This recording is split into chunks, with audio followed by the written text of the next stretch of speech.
Hi everybody, today we will talk about how to fix or how to solve the problem of black screen on the application of Amazon Shopping. You will click on settings.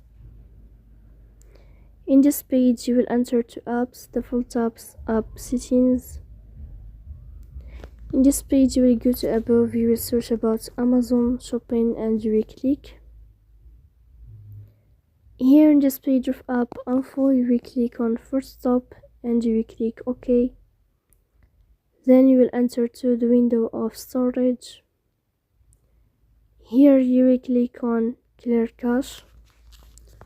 In the end you can turn on your airplane mode.